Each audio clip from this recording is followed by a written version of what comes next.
Commanders hire Dan Quinn to match with their new general manager, Adam Peters, to lead this franchise into the future. The way that we live is not for everybody, okay?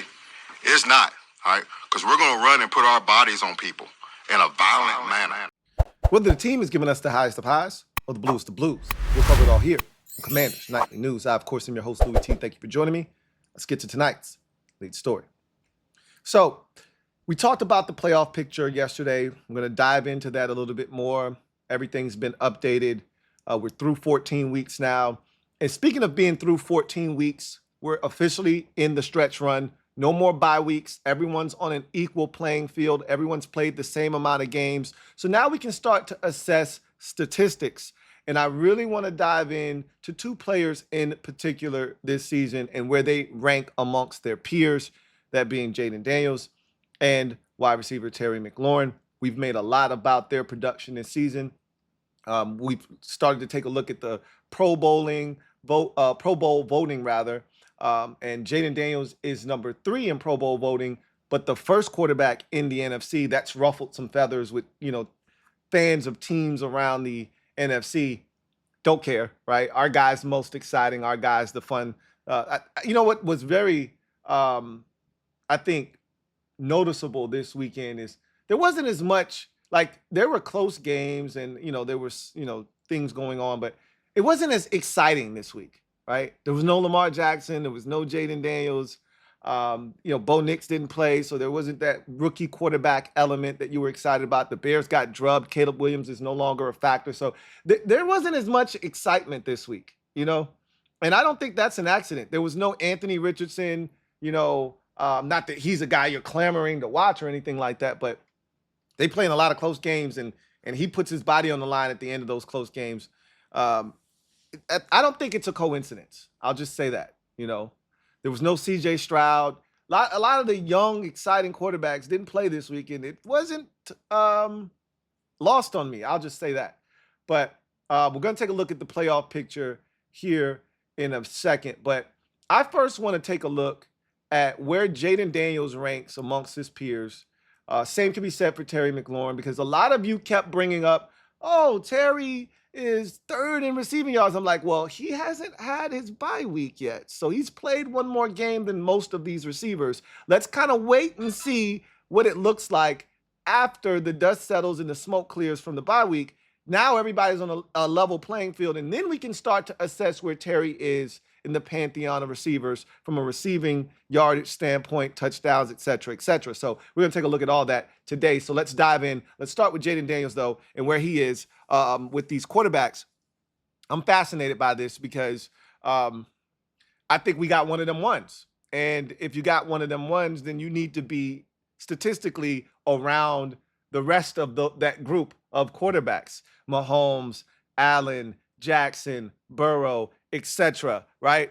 So let's kind of see where he stacks up amongst the quarterbacks in the NFL. Keep in mind, we're talking about a rookie who is essentially 13 games into his rookie season, right? 12 if you want to be exact, but he started that game, so he actually got a win for that game, right? That was given to him because he started that game, but he really didn't play against Carolina. So he's really only played in 12 games. These statistics that you see from Jayden Daniels, really only in 12 games, not in 13 like the rest of these quarterbacks that you see in front of you. But that's nor here nor there, right?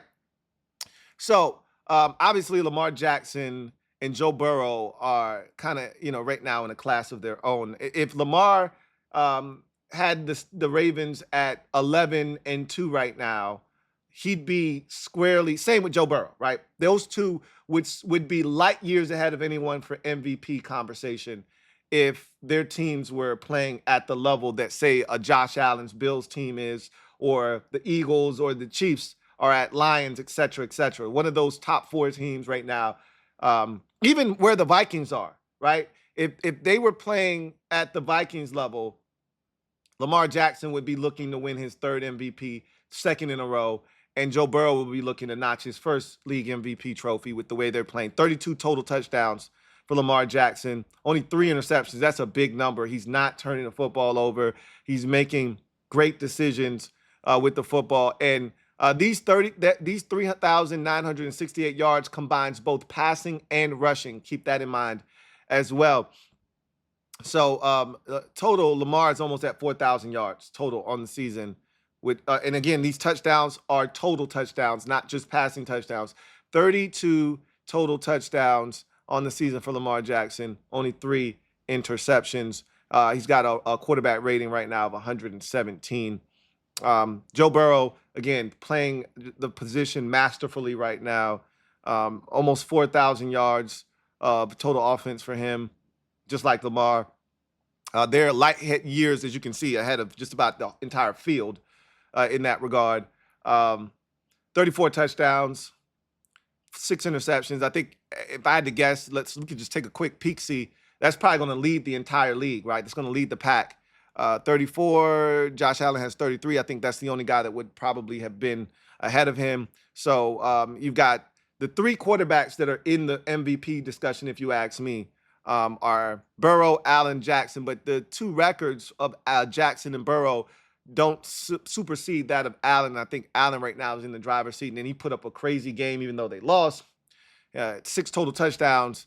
It feels like he's right there where he needs to be. But Geno Smith, 3,700 yards total this season, but 16 touchdowns, so not a lot of touchdowns, and 12 interceptions. That's a lot of touchdowns. You're almost at a 1-to-1 touchdown interception ratio. That's not where you want to be. And again, I would assume Geno's probably got 2 or 3. He had a game-winning touchdown run against the 49ers. I'm assuming that 2 or 3 of these are probably rushing touchdowns. So Geno might not even be, he might be 14 touchdowns, 12 interceptions. So he's really close to 1-to-1, which is not where you want to be. Baker Mayfield having another outstanding year quietly in Tampa Bay, almost 3,600 yards of total offense, 31 touchdowns. That's a big number, but also 13 interceptions. He has been turning the ball over, especially of late. Had another 2 interceptions against the Raiders this past Sunday. So he's a guy that is very dangerous. We know firsthand he lit us up in week 1, but he also can be somewhat volatile and turn it over. But he's playing well this season. Also, Darnold, I think, needs more attention, right? I mean, they're 11-2, man. And he had 5 touchdown passes on Sunday. 5. Right, in a 42-21 rout of the Atlanta Falcons. This is the best season of his career by far and away. 29 touchdowns, 10 interceptions on the season. He's playing at a very high level. Good for Sam Darnold. We'll see if this nets him a sizable contract, sort of in that Geno Smith vein from a couple of years ago when Geno got the big 3-year deal in Seattle. Let's see if Sam Darnold can land that maybe somewhere else. I don't see Minnesota giving him that type of contract with them having spent a first-round pick on the Michigan quarterback. So I think he's going to have to get that money elsewhere. But, not everyone's going to get a quarterback in the draft this year, right? Not everyone's going to get a quarterback. And if you fall out of that mix, maybe Sam Darnold's the answer for you. But you got to have the right infrastructure and you got to have the right play caller. They believe in him and they've set him up for success in Minnesota. But I digress. Josh Allen's probably going to win the league MVP this year. It's him and Saquon Barkley. It feels like a 2-man race, rather. Almost 3,500 yards of total offense. He's got 33 touchdowns total on the season. He's been big with his legs this year, obviously throwing it. And the big number for him, he hasn't turned it over. 5 INTs this season is a far cry from the 12 or 13 you usually get out of Josh Allen. Coupled with him fumbling, which is something that he does because he's a guy that is a risk taker with the football in his hands, in and outside of the pocket. But he's just been really, really good with the football this year, and it shows in these numbers. And it's part of the reason why the Bills are playing the kind of football that they're playing this season, and why he is squarely in the middle of the MVP conversation. Then there's Patrick Mahomes. Not one of his best years, right?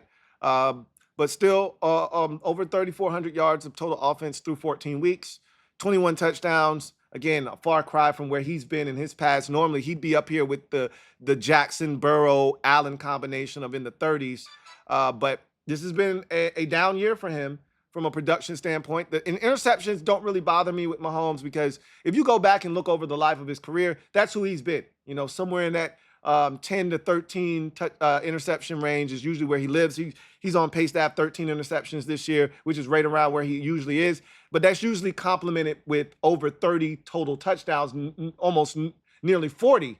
He's not even close to that this year. So that's the only thing that you look at and you say, hey, what's going on here? Normally, you're cool with the 13 if you're going to offset that with 37 total touchdowns. You're cool with 13 interceptions. He might end up with 27 total touchdowns and 13 interceptions.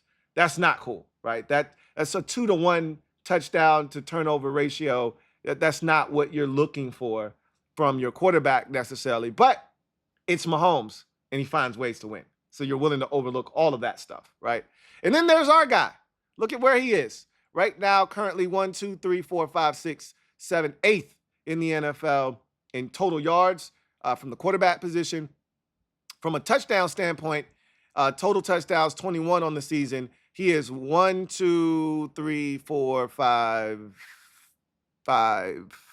6, 7, 8. So he's 9th in total touchdowns this season. Interceptions, 1, 2, 3, 4, 5. He's 6th in the NFL in interceptions thrown. So he's taking care of the football. He's getting the ball in the end zone. The yards, he's gonna total well over 4,000 yards this season. The question is, can he get to over 4,000 yards? Because I think right now he's at 500 and something yards rushing, I believe. So that would probably put him at 2,900 yards passing, somewhere 28, 29, somewhere in that neighborhood, either high 28s, low 29s in passing yards. So the question is, can he get to 4,000 this year in his rookie season? Got 4 weeks to get about 1,100 yards passing. That's highly unlikely with the pace that he's been on this year. He's normally a 215, 230 pass yard guy. You do that, you times that times 4, that'll put you somewhere in that 900 yard neighborhood.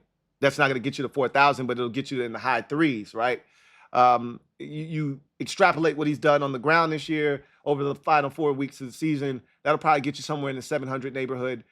So you're talking about probably 4,600 yards, close to 4,700 yards of total offense. He'll be right up there amongst the best in the league, which is where he is right now, sitting 7th in the NFL, or 8th, excuse me, in total yards. But the interceptions are low, 6th best there. The rating right now, he's at 100 quarterback rating, which puts him 1, 2, 3, 4, 5, 6, 7, 8th in the NFL right now, quarterback rating. So he's right there he's top 10 in every statistical category. Top 10 in every statistical category with the opportunity to get to top 5 in a lot of those categories. He's everything that we wanted him to be, and he's exceeded our expectations to this point. And he's going to be a Pro Bowl quarterback. There's no debating that. The question is, will he be an All-Pro? I don't think that's in the cards for him this year, but he's striving towards that maybe next season with better talent around him for sure. But I love where we sit here with Jayden Daniels. Let's get to the wide receiver position with Terry McLaurin. So a lot of people were like, yeah, Terry's 3rd in what receiving yards? And I'm like, yeah, pipe down. We got a bye week coming up, and a lot of good receivers are going to have an opportunity to catch and pass him. And essentially that's what has happened with guys having that extra week. Jackson Smith and Jigba passed him. Jerry Jeudy passed him. CeeDee Lamb was probably already past him, but if he wasn't, he blew past him on Monday Night Football. So this is where Terry stands with the updated statistics. Now that we're through 14 weeks, everybody's on a level playing field. Terry is currently 1, 2, 3, 4, 5, 6, 7th in receiving yards. But he's not that far away from the likes of Zay Flowers, Jackson Smith and Jigba, Jerry Jeudy. He's not going to catch CeeDee Lamb, Justin Jefferson, Jamar Chase. Those 3 are in a different stratosphere. When you're talking elite receivers, I think you start with that group right there. I know Amon-Ra St. Brown was in that mix last year, but what you have to understand with him, he's not an explosive receiver. So that takes away a lot of what he's going to be able to do. And now they have Jamison Williams. They did not have Jamison Williams for much of the year last year, so Amon-Ra St. Brown had to carry a much bigger burden. Now they can spread it around. Right, they're handing the ball off to Sonic and Knuckles a lot more because they've been very dynamic. They're throwing it to the Sonic of that group and Jahmyr Gibbs a lot out of the backfield. And then Jamison Williams has eaten into some of the shares of his targets. Remember, this guy had like 125 catches or some craziness last year. He's not going to come close to that this year, obviously, but I digress. So Terry at 898. Still is on pace to set career highs across the board from a touchdown and yardage standpoint and yards per catch, which is huge because the receptions aren't there. We'll talk about that here in a second because it's really impressive when you when you look at everybody on this list for the most part, and you look at where they are from a catch standpoint, and we're not even talking about targets. We don't even need to go there. We know that Terry's nowhere close in that department. When you look at what he's doing with the amount of catches, it's pretty impressive, right? So touchdowns. So we've already established that Terry's 7th in the league in receiving yards right now, but he could get as high as 4 when this is all said and done if he finishes up strong down the stretch. But he's not catching CeeDee Lamb, Justin Jefferson, Jamar Chase, right? We can all acknowledge that. If those three guys play, which I have no reason to believe that they won't. Even if Jamar Chase doesn't play another snap this year, Terry's not catching him at 1344. I don't think, at least. I can't say that with certainty. He'd have to get on his horse in the final 4 games and really, tear it up in at least one of those games. And he'd have to be consistent throughout, like 100 every week, and then one of those games needs to be like 160 something. So he's not catching Chase. He's not going to catch Jefferson more likely than not. And he's probably not going to catch CeeDee Lamb. But when you get to touchdowns, this is pretty interesting because Terry has never had more than 7 in his career. He's already set a career high with 9 this year. Right now, he's on pace for 13 touchdowns. I had set the number for him at 12 this year. So I'm really excited to see if he can break through that threshold, get to double digits, something he's never done in his career, and then, smash that and get to 13 or 14. That'd be awesome for Terry. It'd put him in a much different conversation because touchdowns are huge in this league. As you can see, not a lot of guys are sniffing around Terry. Chase's 15 is ridiculous. But after that, Amon-Ra St. Brown has 9, and that's it, right? Terry is tied for 2nd in the league in touchdown receptions. At the receiver position. We'd have to look at the tight ends to see if there are any tight ends that have 10 or 11. I don't think there's any tight ends tearing it up that way this year. It doesn't feel like it from the tight end position, but at the receiver position, he's tied for 2nd. So that's a statement, right? He's making there. And I think when it's all said and done, he has a chance to finish 2nd. We'll see what Amon-Ra St. Brown does. That offense is dynamic in Detroit, and they seem to look for him in the red zone. So we'll see what happens, but Terry will have an opportunity to finish this season with 13, 12, 13, maybe even 14 touchdowns this season, which would be phenomenal for him. That's 3-4 years worth of work for Terry in one season. So it just goes to show you what he can do when he's got a quarterback that can actually get him the football. I think the one thing that we, will continue to harp on, lament on, things of that nature are the receptions. When you look at a guy like Chase, 93 receptions. You look at Jefferson, 75 receptions. You look at CeeDee Lamb, 85 receptions. Even Jackson Smith and Jigba, 75 receptions. Amon-Ra St. Brown, 81 receptions. Malik Neighbors, 80, right? When you look around this list, a lot of guys, Garrett Wilson, 81. They're getting targets. They're getting the football. They're getting opportunities. It's not happening for Terry McLaurin. So you look at him and you look at guys like Zay Flowers and even Jerry Jeudy, rookie Brian Thomas, A.J. Brown. Nico Collins missed a bunch of games, and look at where he is. Imagine if Nico Collins doesn't miss any games, he'd be up here. Remember, he was leading the NFL in yards and touchdowns and catches before he got injured, and he missed like 4 or 5 games, and look at where he is. Just imagine where he'd be if he didn't miss all those games. But at the end of the day, the number that stands out for Terry, outside of the touchdowns, of course, are the receptions. And he's doing a lot with a little, essentially, like the A.J. Browns and the George Pickens and the Cam Suttons of the world, who are doing a lot more with less. They're not getting as many targets, and yet they're producing the type of numbers that some of the guys that are getting a huge target share are producing. And so that's the thing that stands out for Terry. And if he can finish this season on a high note, you know, and the key for him down the stretch is he needs to be somewhere in that 90-yard per game average down the stretch to get to those mile markers that I've set for him. I want over 1,200 yards. I really want him to get to 1,300 yards this season. But I've set it at 12. He's never hit 12 in his career. I want 12, right? And all he needs is 300 yards for that, essentially. 302 yards to be exact. But I'm pushing for 13. I'm greedy. I'm not satisfied with just 1,200 yards. We're almost there. Let's go get 1,300. So that means if he's going to do that, at least 90 a game, and then there needs to be a game in there somewhere where it's like 142, 137, right? And that'll pick up that game where it's like, 92 yards or whatever. But that's not who he's been this season, right? It's either Terry for 5 for 125 or it's Terry for 4 or 5 for 57, right? There's no in between with him a lot of times. There's 1 or 2 games where he's got 70 some odd yards, but it's either Terry for 37 or Terry for 137, right? So we got to find a way to get him up towards that 100-yard mark every week moving forward. Like the Eagles game was ridiculous. We play the Eagles again. I want to see him have productivity against the Eagles. This Saints team, you got an opportunity. They've been playing better defense here of late, but you've got an opportunity to make plays against a battered and bruised Saints football team. Take advantage of that, right? So I'm anxious to see what he can do down the stretch, but he's right in the mix, right? Is Terry McLaurin.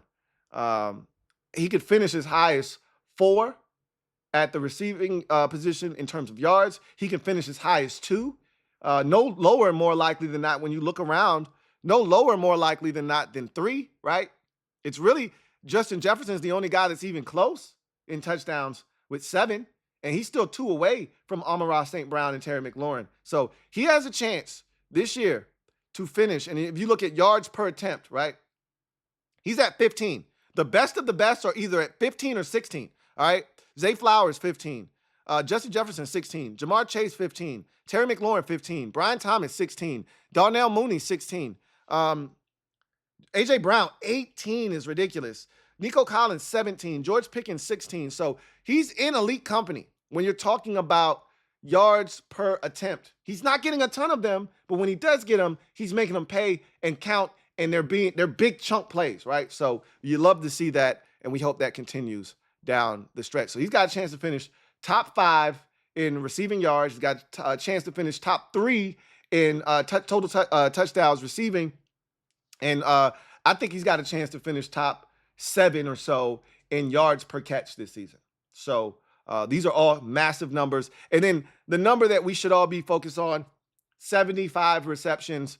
Right now, Terry McLaurin is one of 5 receivers that have, I think one of 4 receivers, that have had 75 catches and 1,000 yards at over the last 4 years, each of the last 4 years.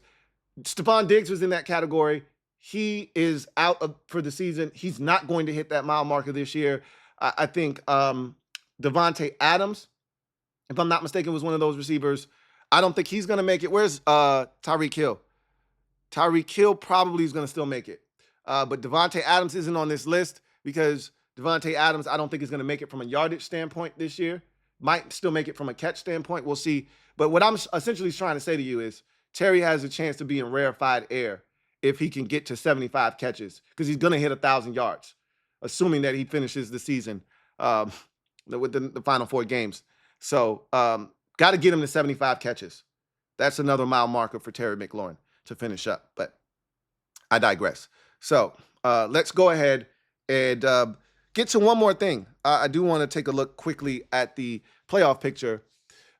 So we know the Lions are 1, the Eagles are 2, so those aren't shown here. Those aren't really necessary for the exercise that we're conducting right now. But I wanted to kind of give you an updated look at the playoff picture. So I had somebody yesterday in the comment section of the video say, I don't know what you're talking about. All the teams that we needed to lose won. We really didn't gain any ground. Okay.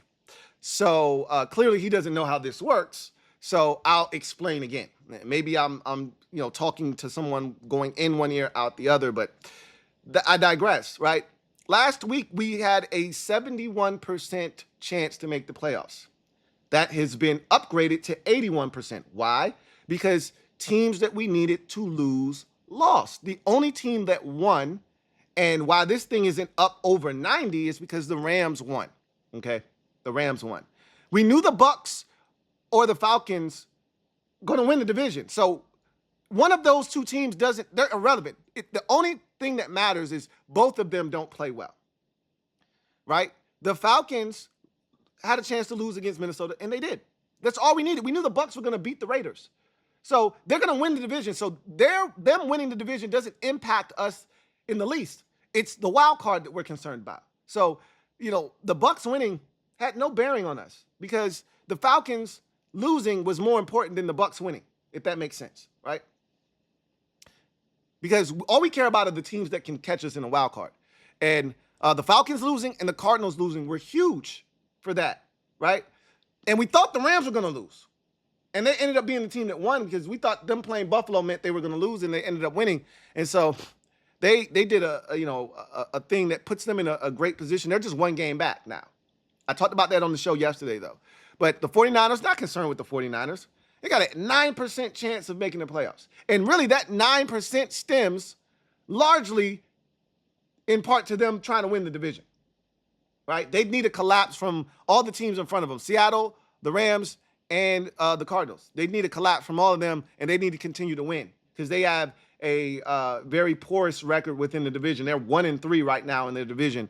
So they've got a chance to do some damage, though, beat the Rams on Thursday Night Football. That'll give them back to 500. That would put them in a position where they could still catch Seattle for the division, but they have to win on Thursday. But again, that's a big game for us to watch Thursday night. Because if the Rams lose that game on Thursday night and coupled with a win by the Commanders on Sunday over the Saints, we're damn near assured a playoff spot at that point. It's not a guarantee because you're not mathematically locked in at that point. But with 3 games to go, up 2 on the entire field, with you owning tiebreakers over the Rams because of their conference record and owning a tiebreaker over the Cardinals because you beat them head-to-head, with the Falcons still left on the schedule, you're pretty much in the driver's seat. If you win on Sunday and the Rams lose to the 49ers, dragging them down to 500 and putting 2 games of separation between you and the rest of the in the hunt field with 3 games to go and owning tiebreakers almost over every single one of those teams. You're almost in the driver's seat. Like, not almost, you're literally banging on the door of the playoffs at that point. So Thursday night's game is huge. If the Rams win, that's fine, right? We still got to take care of business. That's what that means. But if they lose, and then we go on and win on Sunday, we're damn near in. I've told you from the jump, the magic number is 10, right? So look at everybody's playoff probability at this point. Vikings are 99% because they already hit 10 and they've already passed it. Packers at 97%. Why? Because they're almost at 10. Right? They win a game in week 15. I forget who they're playing. Seattle, as a matter of fact. They're playing the Seahawks on Sunday Night Football. They win that game. They're pretty much in, right, at 10. The reason why we're only at 81 is because we're 2 games away from 10, right? 10 is the magic number. You look at these teams at 6 and 7, they got to win out to get to 10. And then you need help, right? Most of them aren't winning tiebreakers, which is why the Rams are the biggest threat right now. But if they could lose and they're on the road at San Francisco, boy, it's looking good for the good guys. Really, really good for the good guys. All right? So, I stress this again. We can scoreboard watch, but we just need to take care of our business and the task at hand. The most important fight is the one that we're in, is the New Orleans Saints. Take care of that, and you'll be sitting pretty. You'll be sitting pretty. We transition to in other news, where the Commanders activated the 21-day window, rather. So they opened the 21-day window of wide receiver Jamison Crowder. Question for you guys out there. Would you prefer Jamison Crowder on punts? I've seen a lot of that here of late, and it really started when OZ had the muffed punt versus the Steelers. He really hasn't had any issues this year, right? He had the one muff punt or the two muff punts in that game, and that scared everybody shitless, and I get it. But he's been solid. He's not dynamic as a punt returner, not as dynamic as I thought he could be, but neither is Crowder. I mean, it's not like Crowder's running by a bunch of guys. We're just not dynamic in that regard. I personally don't have an issue with OZ being back there, but am I more comfortable with Jamison Crowder being back there? Maybe. But I don't know if there's an advantage to putting him back there. But what says you? Crowder may be a better receiver, too, than OZ, but I just think OZ's a little bit more dynamic with the ball in his hands, for whatever that's worth. So, them opening up the window for Jamison Crowder, how do you feel about that? Is that something that you want to see them make him active and give him some opportunities, not only as a punt returner, but potentially as a kick returner now with the situation with Austin Eckler? They got Luke back there right now. Are you comfortable with Luke being back there and Jeremy McNichols? Would you rather see them put Crowder back there or someone else? And then would you like to see Crowder maybe get some opportunities as a receiver in the pass game? Leave it down in the comment section. His 21-day window has officially been activated or opened, and that sounds like he's trending towards being activated on Sunday versus the Rams or Saints, and maybe having a chance to be up and active for that game and maybe even play. We'll see. But I digress. Let's take a quick trip around the NFC East. So the Eagles had a scare on Sunday against the Carolina Panthers. Won that game 22-16. That was a fun game to watch. Bryce Young played well, gave them a chance. They had opportunities to win. They couldn't, close the deal because they're a 3-win team. That's what 3-win teams usually do, find ways to lose. Eagles were able to hold on and secure the victory. After the game, A.J. Brown made a few waves with his comment about the struggles on offense, and he said passing. A lot of people kind of attributed that to Jalen Hurts. If you watch the game, if you've been watching Jalen Hurts here of late, he's been struggling to throw the football. His legs work fine, but his arm and from the neck up right now, maybe not processing as fast as you would like him to. He's being protected. It's not like it's a ton of pressure on him behind that steel, ironclad wall that he's got in front of him. He's just not seeing the field well. He's not cutting it loose. He's not making smart decisions in terms of taking advantage of what the defense is giving him. He's not turning it over, so that helps. But he hasn't been great, right? Threw for 108 yards in the game. The week prior to that, I think he threw for 118. So, that gets old after a while when you're running and you're open and you're not getting football. And so A.J. Brown obviously not happy about that. Then you had the situation with Brandon Graham, who's on IR, done for the season with a torn pec, making the comment that they used to be friends, but now they're insinuating that they're not anymore, and that they have to put the personal aside and take care of business. He later retracted that statement and said, I maybe spoke out of turn. My fault. Now he's got to go apologize to those guys. So the Eagles are just making a mess of a situation that wasn't there to begin with. Nobody was saying anything.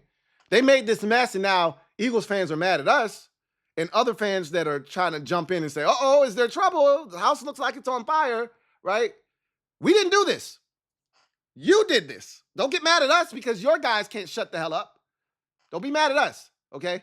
So Eagles are 11-2, though, and they're still winning football games. And they have a big one this week against the Steelers. I expect them to win that game, actually, but we'll see what happens.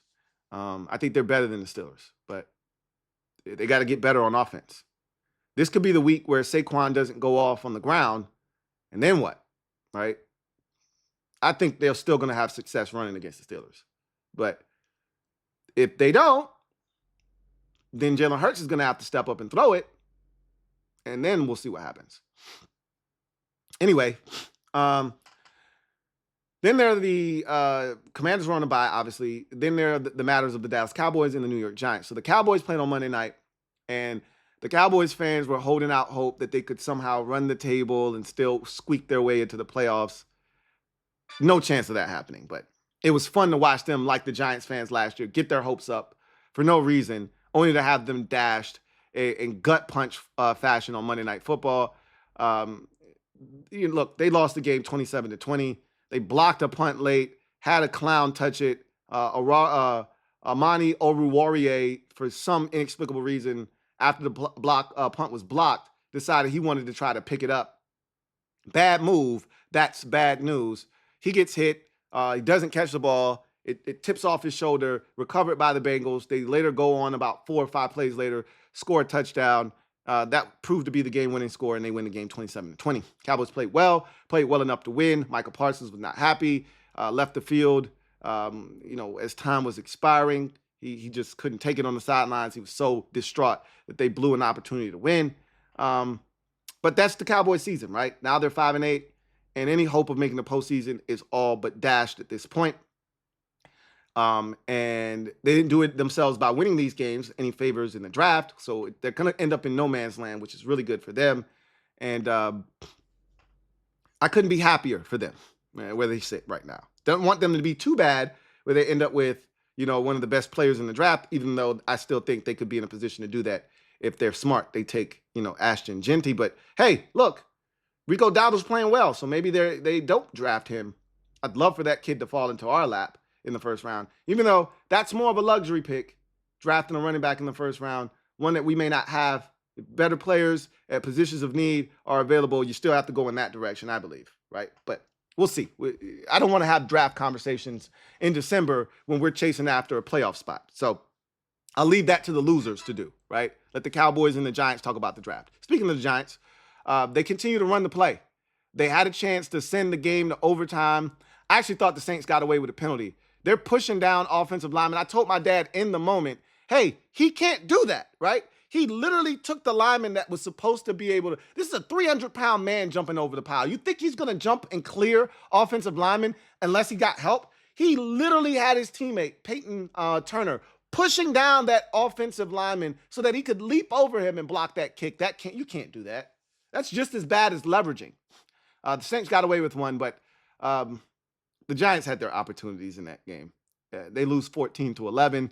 They're running the play. And look, that was the one, right? That was the one. I don't see them beating anybody else down the stretch. But they are playing Indianapolis, and the Colts defense should be good enough to shut down the Giants offense and win. But Anthony Richardson is a turnover machine.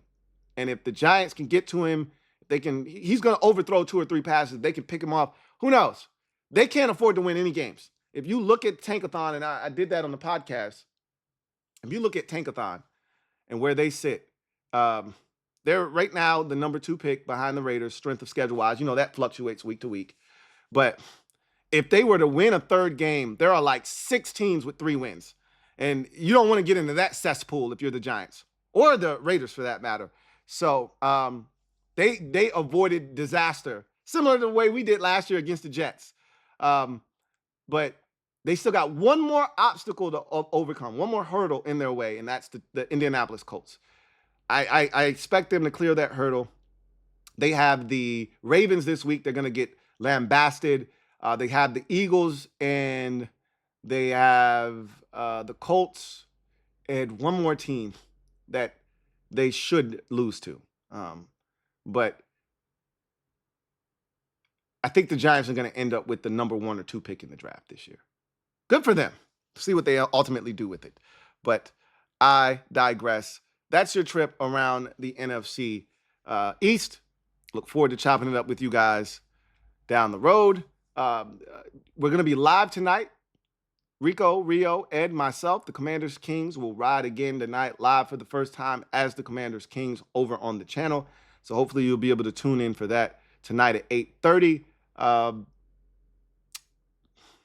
And then other than that, we'll be live on Wednesday night here on the Louie T Network, Commanders Nightly News. We'll have a lot to discuss then. Jayden Daniels will address the media on Wednesday. Dan Quinn will address the media. We'll get our first look at the injury report for both teams, among other things to discuss. So looking forward to chopping it up with you then. Hopefully you'll join me on Wednesday night. Hopefully you'll join me tonight with the fellas over on the Commanders Kings channel. But I digress. Until then, I'm your man Louie T, signing off. Until next time, you guys have a good one. Take care. See you next time. Here comes the Diesel. Here comes the Diesel. There's the snap, hand to Riggins. Good hold. He's got the first down to the 40. He's gone.